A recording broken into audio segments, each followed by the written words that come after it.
right, everyone. We have one more panel. Another way of saying that is we're one panel away from a glass of wine. So we are at a winery. So thanks to all of you who have stuck through the whole day here. It's been a lot to process, I know, a lot of good information. Hope it's been meaningful for each of you.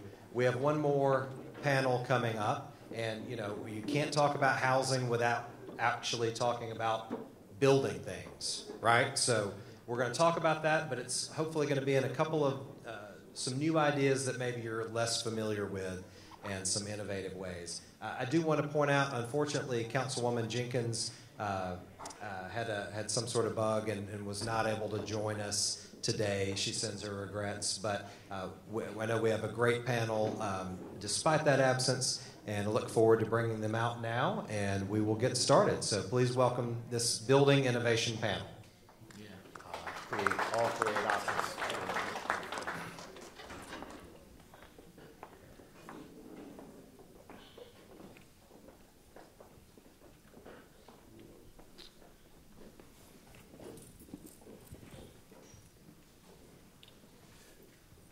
Good afternoon.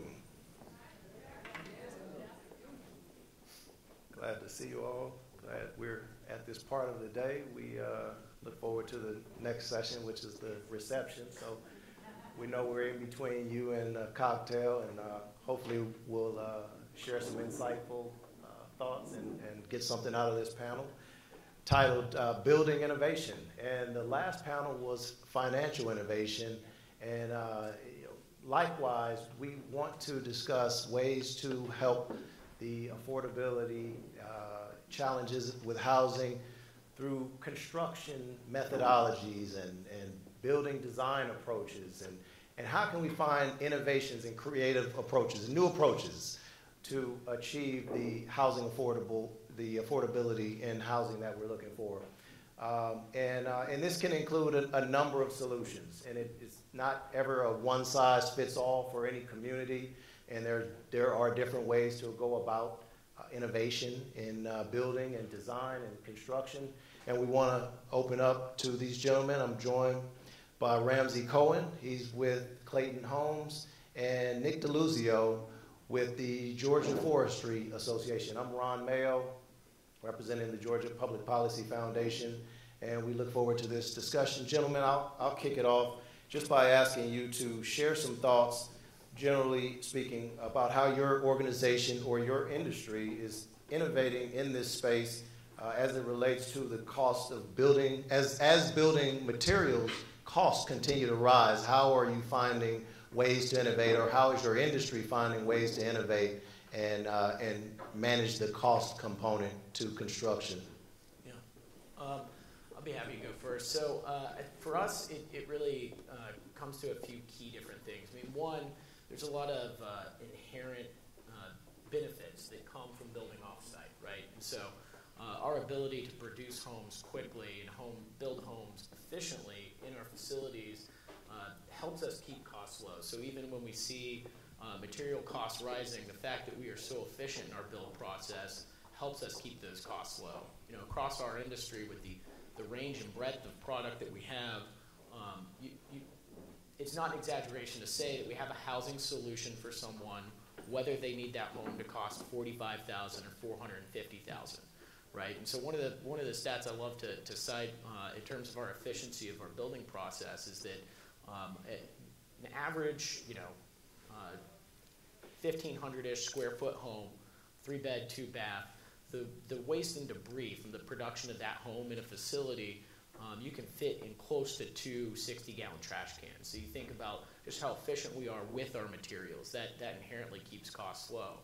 And then for us too, one of the big innovations has been this housing type that you see on the screen here. So this is a really new innovation in the housing production space. It's a home that is built off-site. What we like to say is that we build 70% of it, 30% of it is built on-site. It's a home that would be indistinguishable to a consumer or anyone else when they come and see the home. Set on a permanent foundation, the garage is built on site, the front porch is built on site. And this is an innovation that came about from us partnering with the GSEs, with Fannie and Freddie directly.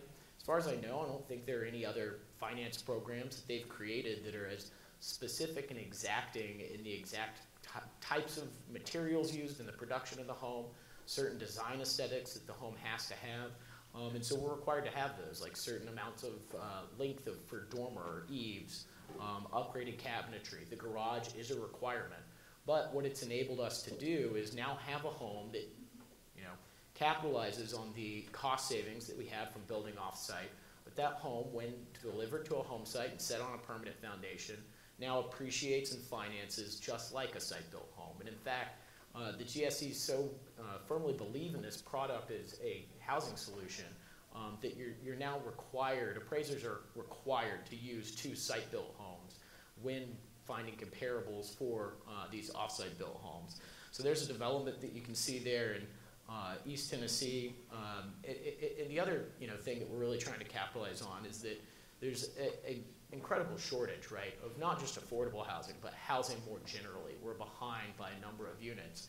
And what we've seen is that a lot of traditional single-family builders, due to those rising costs of materials, they're exiting and leaving the affordable market. They're really leaving the middle of that market too. They're getting to a point where they have to have more premium builds in order to have the return on their investment for building. And so we're able to deliver these homes that are, on average, land costs obviously vary, but a cross-mod home's typically going to run around $300,000 for a consumer. That's again about a 1,600 square foot, 3-bed, 2-bath home with a 2-car garage. And so in new construction too, that's a really impressive thing. On average right now, I think the new housing construction cost is getting closer and closer to $500,000 across our country. And so this is a really great opportunity for us. So this development here with these homes, again, it's not just that the homes appreciate in value, but it's how quickly we can deploy them, right? And we have to ramp up production to meet the needs of our country. And so this development, from breaking ground and having to do all the horizontal work to consumers moving into 16 of the 18 lots, it was a small pocket subdivision, that took about 11 months.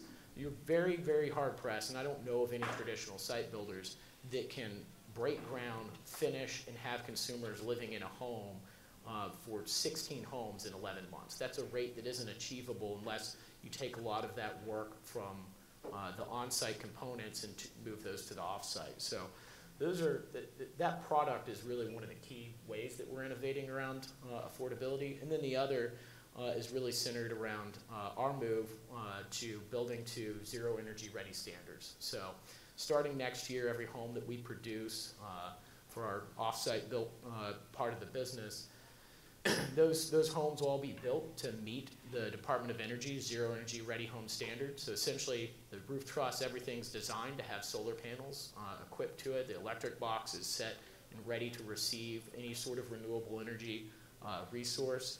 If a consumer were to do that, we expect them to have little to no utility bills. But separate of that, if they don't attach any sort of renewable resource, their average utility cost is going to go down by about 40 to 50% when compared to a similar sized home. And so that for us is really important because, one, it's a great thing to do in terms of less drain on the utility grid and less cost to the consumer, but really it is about the cost to the consumer. So ultimately what it means is that a home has a lower total cost of ownership. So that home is going to be more affordable for a consumer long term. And so, you think about homes in and around the $200,000 to $300,000 price point, right? Most of those homes are going to be aged units. The Appraisal Institute gives, economic useful life of a home about 60 years. What we've found is that homes that are in that price point right now are those older homes. That means consumers are going to have, just the cost of buying the home, but then they're also going to have the burden of upgrading the home, fixing foundations, and upgrading electrical and that sort of thing. So that's a real challenge. So what's on the screen now is actually a project we did in Atlanta here. So a really exciting opportunity for us. We typically aren't allowed to participate and be an affordable housing solution in most markets, especially as you get closer to urban corridors. So we're really thrilled about this project. This is over in the Lakewood Heights neighborhood over off McWilliams Road. So that's where you can see the foundation of the home is built on site. You can see the home arriving and being set. And this, again, the breaking ground on this happened about, I don't know, I think early summer, and we're doing landscaping this week or next. So the home is almost totally finished. So this shot's about 2-3 p.m. on a Tuesday, just a few weeks ago, and then the next image you can see that's about 4 p.m. after we got both the homes set. You can see where we've got the skirting or the foundation set for the building of that garage and that front porch. And so I'm sorry, this picture was taken, let's see the correct one. Yeah, so this picture was taken at 7 a.m. the next day. So you think about the time from there was a blank foundation to a home that is very close to move-in ready. It only took us another couple weeks to build and frame out that garage and the front porch. Ramsey, question for you. As I look at this house and the construction, it makes me think about some of the extreme weather events we've seen around the country in recent years, and I'm just curious to hear from you on whether or not these houses have been tested and have withstood some of the extreme conditions, whether we're looking at hurricanes or significant rainfall. And then the second part of that is, how have insurance companies received this construction type, and are there any challenges or barriers to a homeowner insuring this, and are there additional costs? Yeah, so what we found is with Crossbond that no, these are homes that insure just like site built. They really are a one-to-one comparable when we look at that. And then in terms of weather resiliency, especially with wind, these homes, Crossmods in particular, do not experience any different kind of results when impacted by significant weather events. That's largely due to the fact that they are so low set. They're built on that permanent foundation. What I also always say is, the home still has a steel chassis that we're required by federal law, the HUD code that we build to, requires that steel chassis. It's rare that, a lot of steel underneath the home makes it less durable.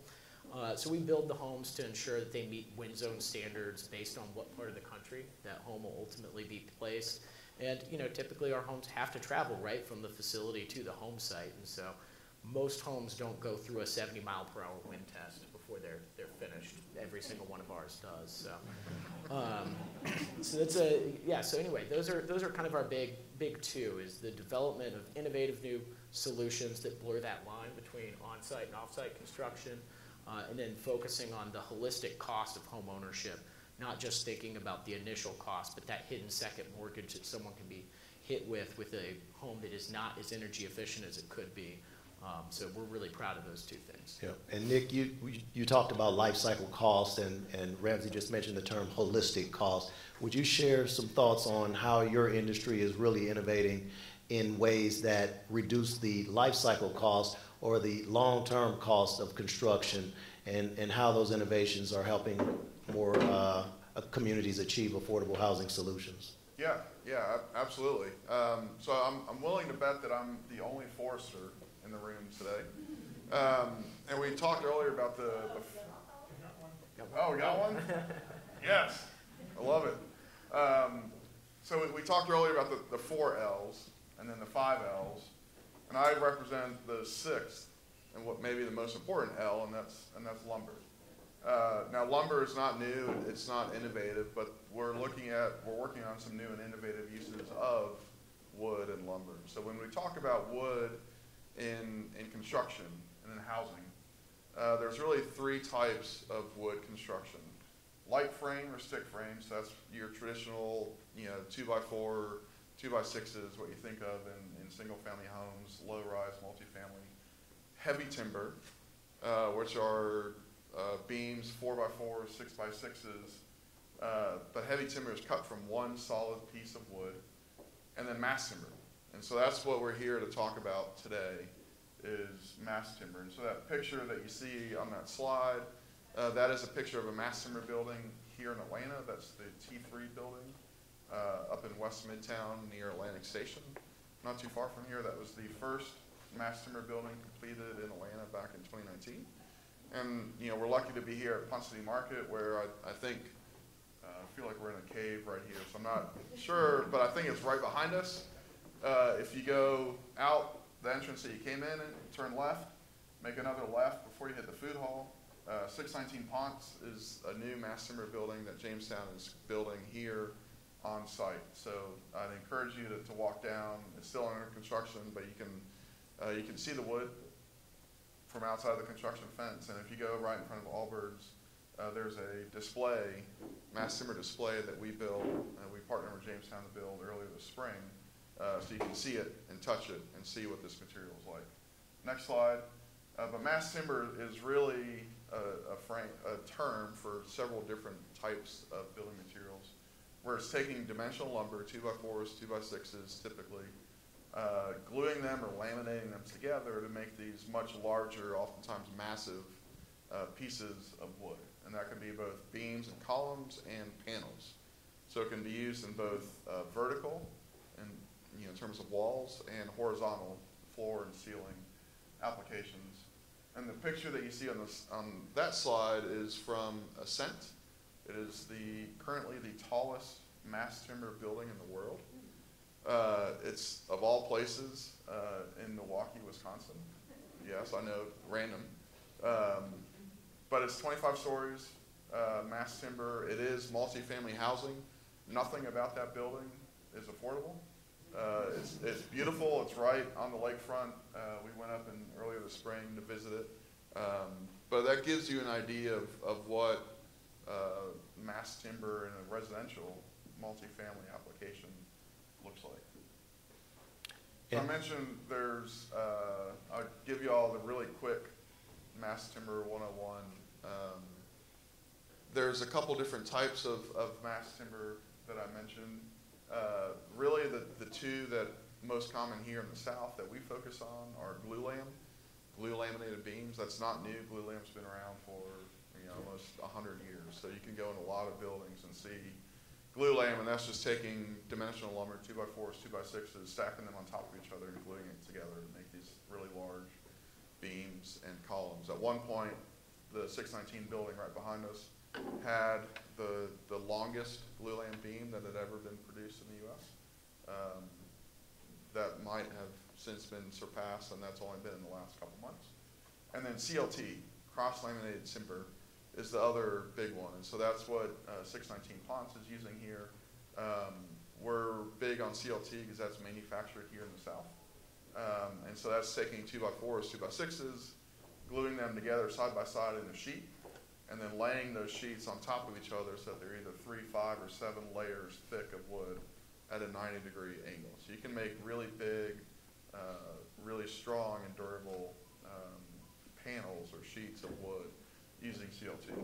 There's a couple other types. If you go to the next slide, there's dowel laminated timber, nail laminated timber, and then a few other ones that are more common in Canada, Europe, and the Pacific Northwest. But all of these are considered mass timber. Next slide. So I'm not going to read the slide here, but the point of this is that there's a lot of benefits of mass timber from both a structural and a sustainability standpoint. Unlike concrete or steel, mass timber it's a renewable resource. Georgia, we are the #1 forestry state in the country. I hope everybody knows that. If not, now you do, and don't forget it. And so we, like what Jamestown is doing, there's no reason that as the #1 forestry state in the country, we shouldn't be growing our own buildings here. And we can do that both on the commercial side and the residential multifamily side. So as Ramsey mentioned with cross-mod, a lot of those same benefits apply to mass timber. A lot of ways, mass timber are prefabricated buildings. It takes some upfront design work because when you have panels or pieces of wood that are 5 or 7 layers thick, you can't cut that with a normal circular saw, normal tools in the field. All of that, any cutting, utility openings, doors, windows, all of that has to be done at the mill when it's manufactured. And then it's shipped to the site, and it quite literally is a big Lego project. Everything's flat stacked on a trailer in order of assembly. And so it gets on site, each piece is picked off in order of assembly, and then the GC or the contractor, whoever's building it, has a big book that says, column A goes here, beams X, Y, Z join into it, and then panels, whatever, go on top. And you just keep doing that over and over and over again. So there's a lot of, and then that leads to efficiencies on the back end with construction. On average, it's 40% faster to build than traditional construction. Because again, a lot of what Ramsey said, a lot of that is done off-site, so that by the time it's shipped to the site, everything can be lifted in, a couple bolts go into it, and it's done.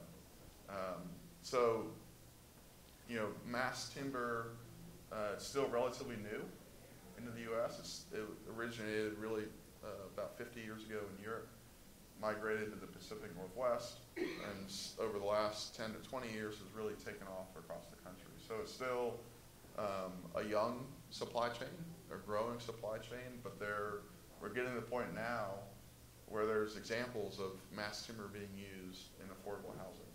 So there's a project in New Haven, Connecticut, a 69 unit development that uses mass timber.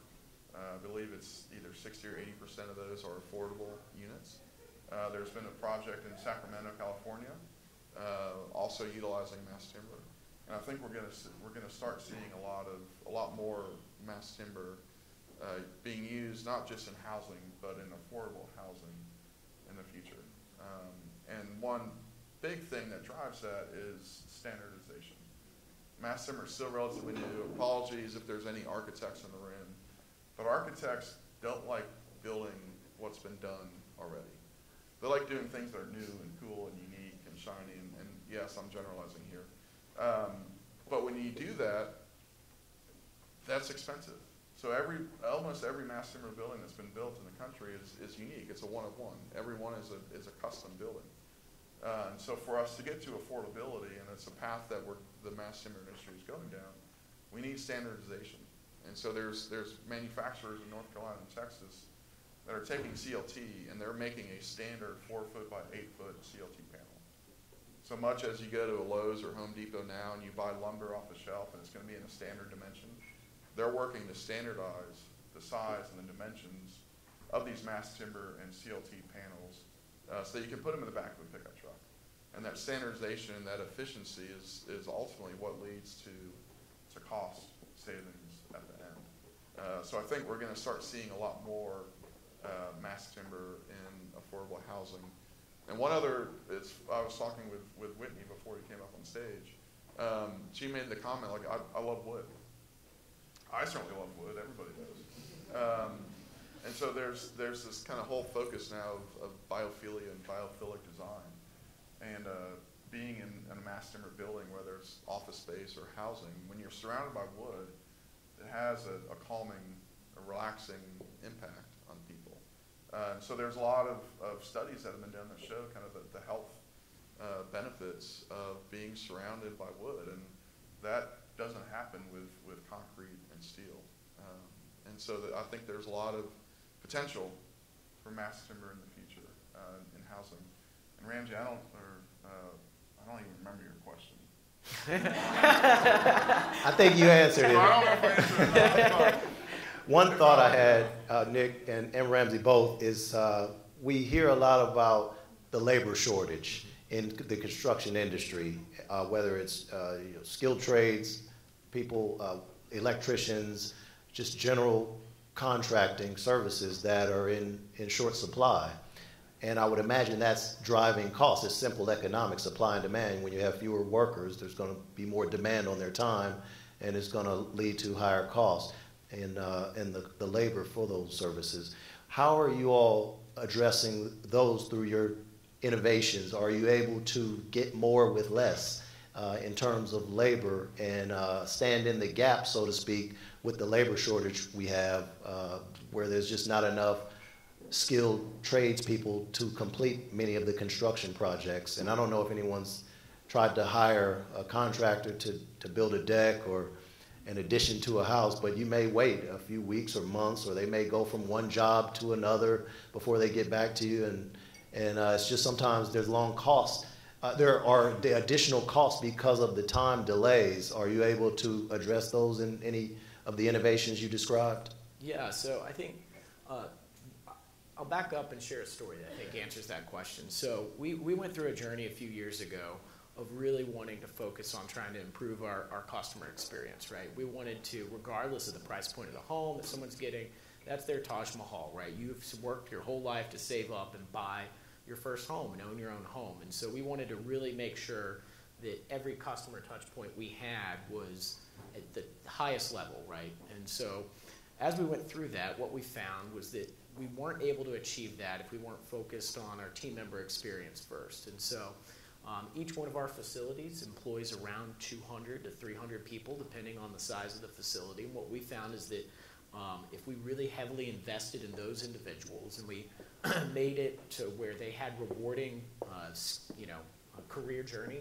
there at whatever facility they're working at, that ultimately led to better customer experience, better quality of homes. People cared more about the work that they were doing because they felt valued and appreciated by the organization. So for us, we've been fortunate that because we have such a people-first focus and such an investment in our people, because they really are the ones who make the whole business happen, we've not seen a lot of those labor shortages. You know, on average, our facilities are able to build anywhere, depending on the size of the home that facility specializes in.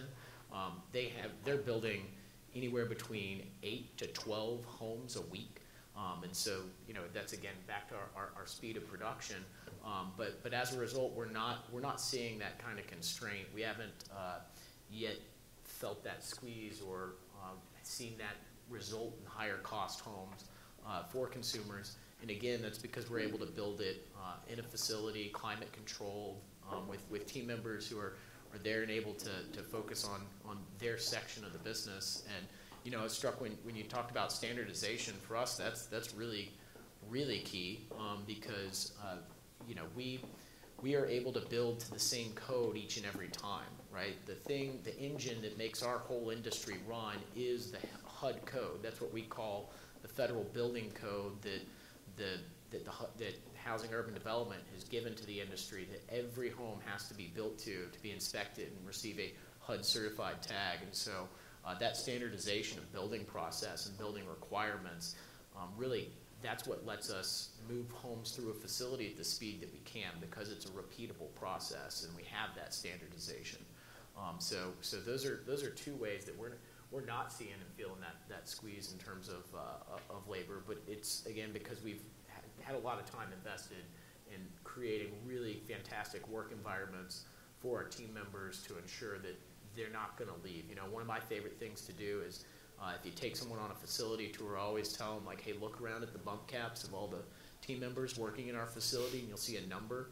The top of that's how long they've been with the organization, or how long they've been working for us. And the number of bump caps you see with 15, 20, 30 years on it is really, really high. I don't know of a lot of tradespeople or skilled labor individuals who are spending 20 to 30 years working for a single contractor or something. So we're really, really proud of that team member experience, and I think that helps drive the solution of not seeing that lack of skilled tradespeople. Yeah, and an anecdote I'll share on the mass timber side, going back to the 619 Ponce building being built right behind us. That's a 4-story commercial office space, 150,000-ish square foot building. That building was built with an 8-man crew, 8 people, in just about 100 days, from when the first column went in to their topping out ceremony in June. There's a building right next door that Ponce, Jamestown is also doing. That's a much larger 25-ish story building, steel and concrete. There are 150 people on that job site every day. And so, you know, there's, with this kind of era of a labor shortage, again, another benefit of mass timber is that a 150,000 square foot commercial office building can be built with 8 people. So that'd be similar for a multifamily building, and then if it's a smaller, low-rise multifamily building, it could be 6 people. A challenge that we have now is that, you know, at least regionally or locally to Atlanta, is it's still a new industry. So we've got maybe probably about a dozen mass timber projects, either finished or under construction here in Atlanta.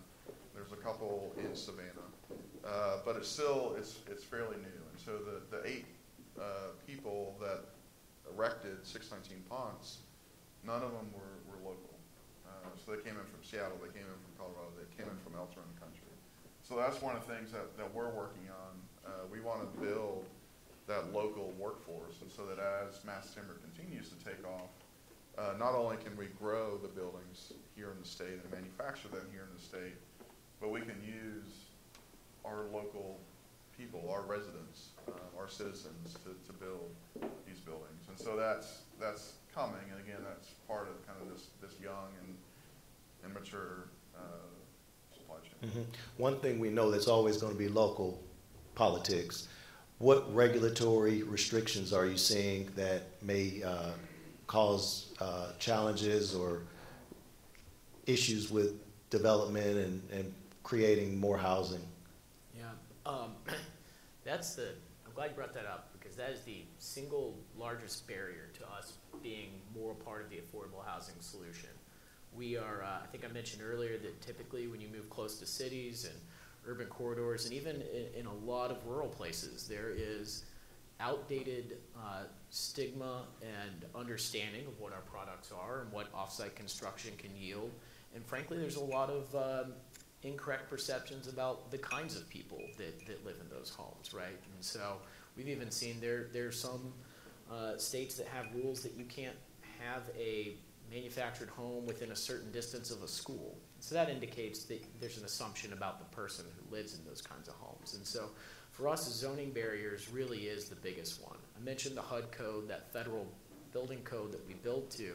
What we found is that a lot of municipalities and jurisdictions don't allow for HUD code housing without certain other elements required that really put us out of the market. It could be that a home built to the HUD code, you can only have 1 per 2 acres. Well, no developer is going to pursue building out a neighborhood or a subdivision if they can only do 1 acre lots, right? You're not able to achieve density that makes the project worthwhile. And so that's a challenge. And getting more people to understand the benefits of building off-site and the quality of the construction that we put into each of our homes is really, really critical for us, because what we need is to move to a place where that HUD code is more universally accepted by municipalities, to allow us to then engage with mission-based developers, nonprofit developers, or even for-profit developers who want to go and pursue and leverage our housing type that can't right now. They would never even really start a conversation with us because they couldn't place it in the places where people want to live. And so that results in us having to, if we want to pursue those projects, we have to build that state or local code. In our industry, we call that a modular building. So when you hear modular, a lot of people think it means high-end. What it actually means for the industry is a home that's not built to the federal HUD code, that is purpose-built to an individual municipality's local adopted building codes. And as you can imagine, at a facility where you're building 12 homes a week, shifting for every single one of those homes and having a completely different inspection process, potentially having to get someone from that jurisdiction to the facility to participate in the inspection process, or even just that variance that happens from home to home, that slows everything down. That does not let us move at a quick speed. We can't produce homes at 12 a week if we're doing that. And that slowdown and having to take a lot more time in the building process, that results in a higher cost for consumers. So it takes the two things that we can do best: a more affordable, attainable product and a home, products and homes that are able to go out and meet consumer demand more quickly, and just undercuts both of them. And so it gets to where the home then becomes unaffordable and also can't be deployed quickly. And so further adoption and understanding of the rigorous nature of the HUD code, it's rare that we find municipalities where their building code is actually that much more rigorous, if at all more rigorous, than the federal government. The federal government's obviously going to be very strict about the building process that we have to go through. And so I think further adoption of that and revision of zoning policy that would allow us to participate that's our biggest barrier. Mm-hmm. Up market, down market, our industry stays at around 10% of single family housing starts. If we can close that gap of that, or solve that zoning problem, we're positioned to grow to 15-20% of single-family housing starts and help close that overall total supply gap. And again, get it at price points that middle-income individuals especially just aren't finding inventory in the current marketplace. So, yeah. And I think on the mass timber side, I don't know that we're necessarily constrained from a regulatory standpoint. I mean, Georgia was a leader in adopting the tall mass timber built provisions of the 2021 International Building Code. So we were one of the first states in the country to do that.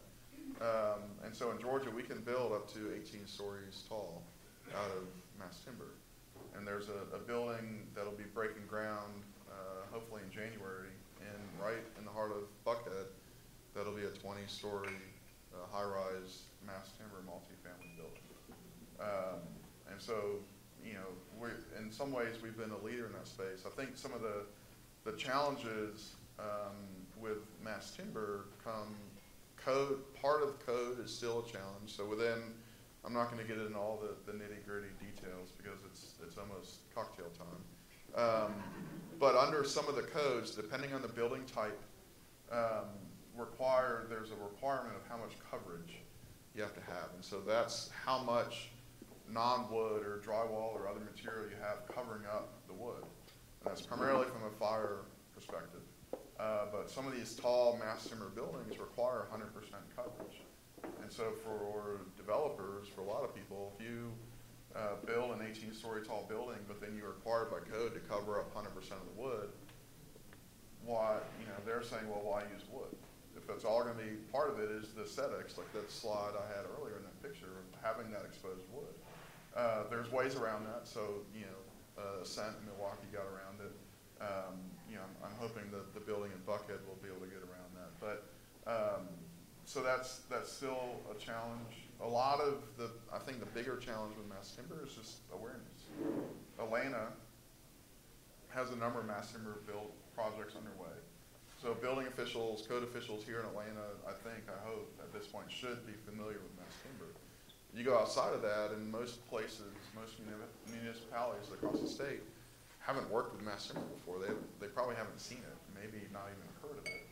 And so there's still this perception of, you build an 18-story tall building out of wood, and it's gonna, if a fire happens, it's gonna go up like a box of matches. That's not the case.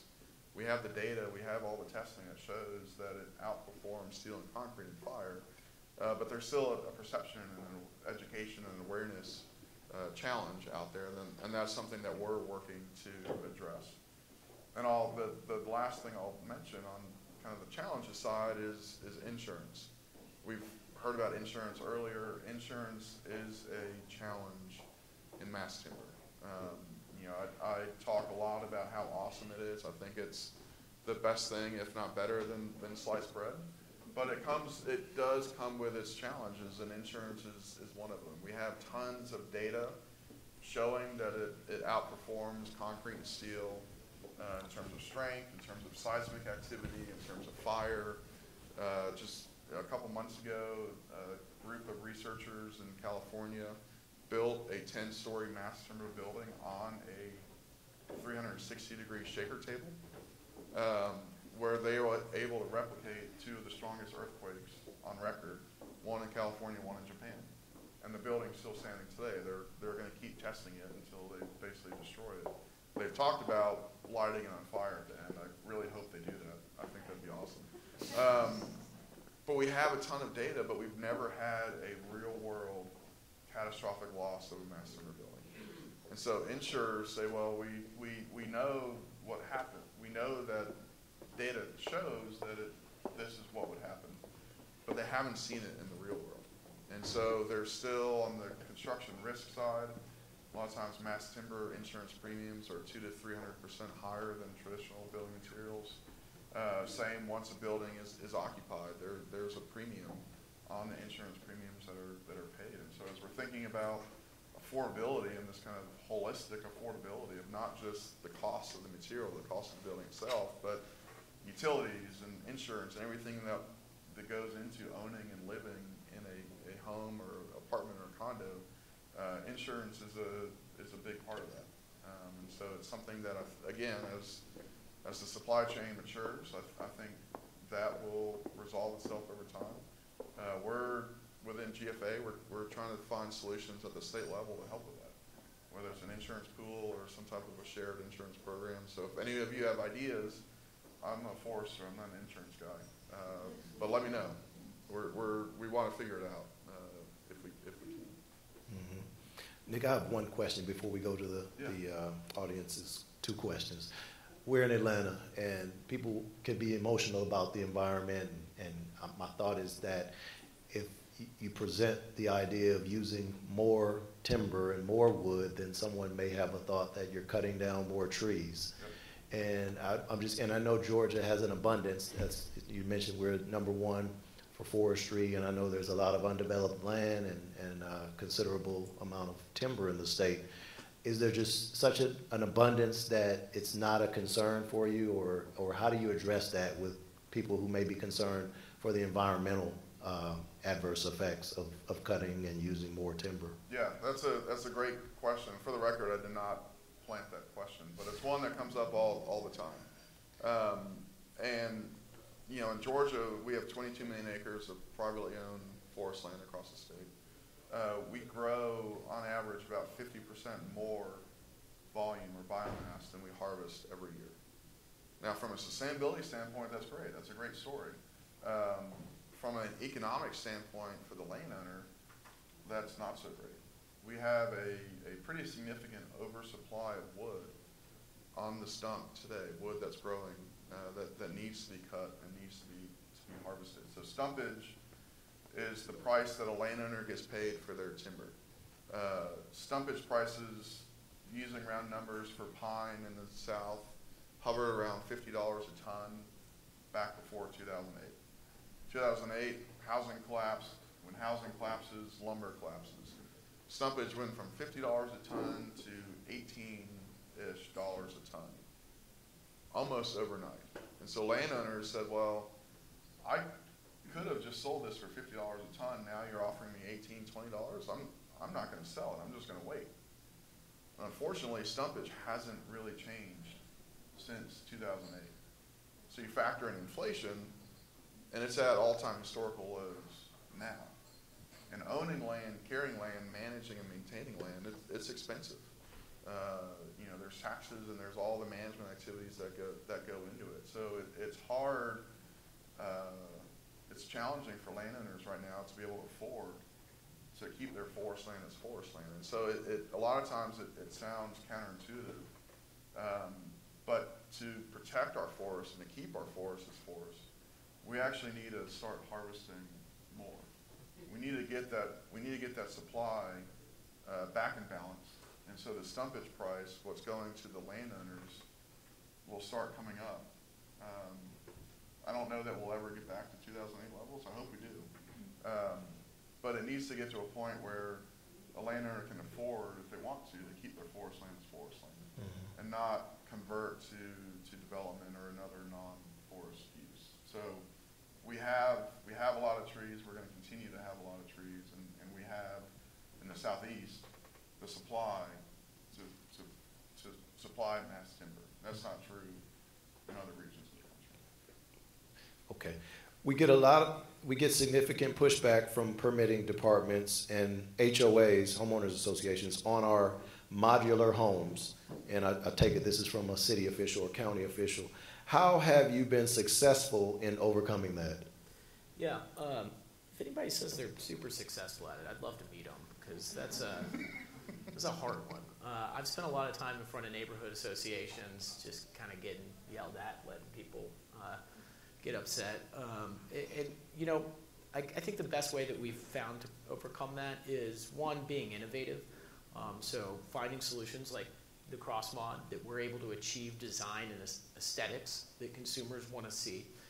I'm sure that if everyone were to close their eyes and picture in their mind a manufactured home, there's a certain kind of image that comes up, right? And so for us, it's being really thoughtful about where and how we're educating both neighborhood associations as well as building departments, city officials, zoning and planning individuals, helping them understand the kinds of products that we're bringing to market, the value that they bring. Our hope would be that, the North Star for us is that we get to a place where a home, regardless of where or how it is constructed, is not, that has nothing to do with how the home is regulated or judged, but instead how that home meets the demands of the consumer or family who's going to be living in it. That should be the most paramount and important thing. And so it's really just being thoughtful about that education process, helping people understand that some of the old stigmas and ideas about our industry, and we earned those, to our fault. The products that people put zoning laws into place to prevent us, a lot of times they were written as a reaction to a kind of product that doesn't exist in the marketplace today. So for us, regulation has ultimately been a really good thing. I don't think you hear a lot of businesses or entities say that, but for us, that HUD code that came in '76, that really did transform our industry in really positive ways. We exist now and are able to deliver homes that have great quality, that offer fantastic energy savings, and at price points that aren't attainable with on-site construction. And that happens because of the HUD code. A lot of these codes that local municipalities lean on to zone us out call out mobile homes, right? We can't build that. A mobile home is a home built to an RV code, not designed for a full-time residency. We don't build that. We build manufactured homes that are built to meet that rigorous federal HUD code. So how you navigate it is being patient, being thoughtful. What we've found too is that where we are most successful with overcoming those zoning barriers really comes down to finding someone that we can partner with that can be a champion inside the organization. I've always joked that anybody who gets frustrated with governments for not being quick enough just probably hasn't worked with government very, very much. They're not super fast, right? And I think a lot of times that's a good thing, right? Being slow and thoughtful is a positive thing for communities, and I think it's a good role for government to play. But understanding that and finding someone who really wants to solve an affordable housing need, right? Across the full range of everything our industry can do, we have a product and we have a home solution that will meet the needs of any given community. So it's about finding the right kind of partnerships, whether that be a nonprofit or mission-based developer or a CDFI in the area who can then lean on their sphere of influence in that local market and be a champion for what our industry can do and how we can help address their affordability needs is really key. So it's building out those relationships and partnerships, and then being humble to also then understand what it is that the community needs, right? So that we're then creating the right kind of solution to solve their issue. And if it takes taking a building codes official up to a facility and touring them through and educating them on the regulations that we have to build to, letting them touch, see, and feel. I've never taken someone on a facility tour who didn't walk away a believer in what we do. It really is transformative. So if you're interested in that, let me know. I'd be happy to set up a tour and educate anybody on it. But it's really building partnerships and slow, thoughtful education with the right stakeholders in that jurisdiction or market. Thank you. We'll close. We'll go to you, Nick, to close. How do both of you or your industries deal with logistics and transporting goods and moving your products around? Yeah, it's certainly a challenge for everything, but with mass timber, and if I haven't made it clear already, I mean, we want to see more mass timber in Atlanta, across the state, but specifically we are focused on mass timber using southern yellow pine. So the T3 building that I showed earlier in my first slide, it's the first mass timber building in Atlanta. That wood was grown in Europe. It was shipped from Europe to Canada, manufactured in Canada, and shipped from Canada to Atlanta. I see some puzzled looks, which I'm glad. Is that, again, we're the #1 forestry state in the country. There's no reason that we shouldn't grow our own buildings here. But using, say, Smartland, which is based in Dothan, Alabama, comes with a lot of transportation efficiencies. So, you know, the Ascent building that I showed earlier in Milwaukee, that was wood from Austria. And so everything was fabricated in Austria. It was loaded into shipping containers, loaded on a ship, and shipped from Austria to Wisconsin. And that was about the same time that all the stuff in the Suez Canal was going on. And so the contractors and the building team, you know, it'd get to the point where they needed pieces that were still on a shipping container, and they were getting to the port of Milwaukee within an hour or two of when it needed to go onto the building. Whereas Jamestown, in working with Smart Lamb and Dothan, they would ship up 2 to 3 trailers a day of what they needed that day. And so if you use an international supplier, pretty much the entire building shipped at once. And so then you have to find a warehouse, you have to store it. And so there's a lot of challenges. And not that there's not those challenges with using a domestic supply. A lot of that can be avoided and mitigated. And so now using, say, Smart Lamb in Dothan, Alabama, or Mercer in Conway, Arkansas, they're using a just-in-time delivery model. And so you don't have to store all the material. If you go out and see the construction site out here, which I encourage you to do, it's a really tight footprint. And so they have room. They could park 2 flatbeds in there each day, unload them. The next morning they take the empties back, they bring in the 2 new ones. And so it saved a lot of space, created a lot of efficiency for the construction team. So there's still challenges with trucking. A lot of our logistics challenges are on the logging and harvesting side, which that's a whole nother panel. But a lot of it can be avoided by using some of the domestic mass timber supplies available. Yeah, and for us, I mean, transportation of the homes, right, is kind of the core of what we've always done. So for us, the logistics component is I don't want to say easy, because we've got a whole team of people working really hard to make it all happen, but it's part of our core competency, right? We're a 60-year-old brand, and so that's something we've managed and developed great processes for decades. And so for us, we really view the logistics component as an opportunity.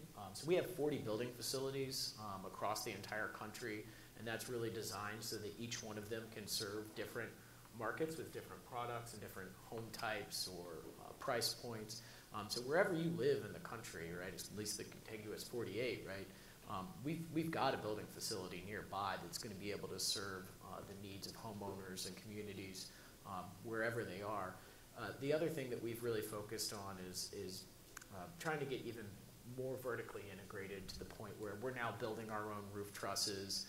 We're building and manufacturing our own windows, our own doors, our own cabinets that are arriving. So instead of trying to be built on site or having to order from a third party, we're doing all of that ourselves. So we're developing our own kind of supply chain that exists within the ecosystem just for our building facilities that, again, helps us produce homes at a faster rate and a more affordable rate. We haven't started those missions or those endeavors of manufacturing our own windows or roof trusses with the idea of creating new profit centers. It is to lower the entire cost of the home at the end of the day. So for us, the logistics component of home construction is more of an opportunity for us to find efficiencies and drive costs down so that we can bring more affordable housing to the market. Thank you, gentlemen. And thank you.